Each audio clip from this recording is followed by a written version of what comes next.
All right, good and not so good news on the unemployment front. The unemployment rate has dropped to 8.1%, but economists say that's because many people gave up looking for work. The economy added 115,000 new jobs in April, but that's fewer than expected. All right, every week we focus on ways to get a jump start in the workforce. Well, today we're looking at how to prepare for a critical moment in that job interview. If you're in the running for a job, you've probably prepped for the answers for all those tough questions, at least the ones that you're expecting. But are you ready for that moment when the tables are turned and the employer or the potential employer asks, do you have any questions? All right, executive coach and author of Successful Women Think Differently, Valerie Burton, with us now, that says there are a few things that you should and shouldn't do.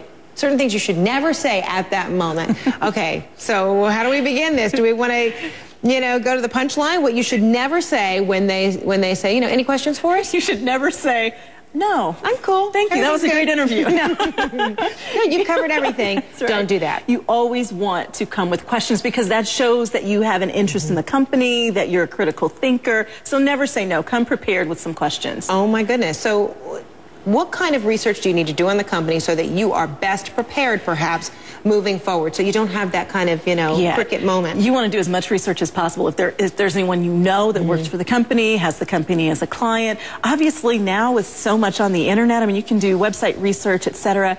But you want to make sure you're demonstrating your interest in the company, that you really feel like this is a good fit. But you also want to be asking questions that allow you to figure out, do they feel you're a good fit? What are the strengths that they're looking at in you? Do you have any weaknesses that you need to kind of be able to show them that you can overcome? So you're also putting that potential employer in a position where sell your stuff to me too. Yes. While I'm trying to sell me to you. Absolutely. Every company is not a good fit for you. So you need to ask questions for yourself as well. You're also interviewing them. Okay. Well, is there some fear that perhaps as you do that, they'll be thinking, wait a minute, are you kidding me? Are you coming for a job here? Are you pursuing the job, or are you really putting our feet to the fire? No, I think a lot of times if you ask good questions and you ask them in the right way, obviously you're going to be friendly, but you want to be very well spoken about it. Then it says, you know what, this person is really thinking about what it will be like to work here. They're really giving this some thought. They're not just looking for whatever job. They have an interest in us as a company. So what are some of those questions that you need to ask that prospective employer? Well, one of them is, it looks different depending on what you've seen online, but you want to say, I noticed on the website that, or I was watching the news, or whatever it is that's going on. How does that affect this position? So you're basically telling them, I've been checking up on you, I've been reading, I understand what's going on, and I'm curious, how does this affect my position? That's always a really good question. And you really think these are like make or break kind of moments?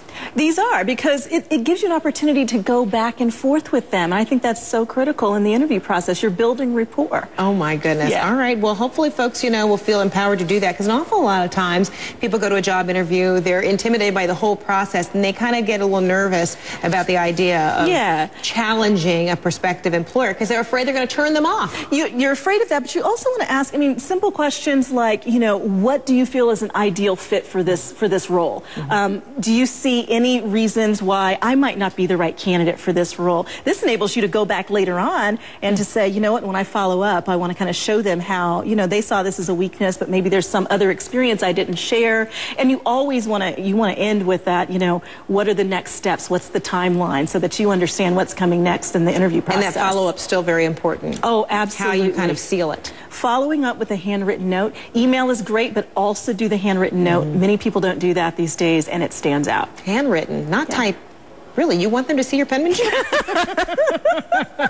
that safe? Oh, yes. That might be the deal breaker right there. It's a personal touch. You might have to practice a little bit first if your penmanship's not good. But it's always great to... It shows people that you've taken the time to do something that's personal. Interesting. All right, Valerie Burton, thanks so much. Appreciate that. Good tips. Thanks, Fred.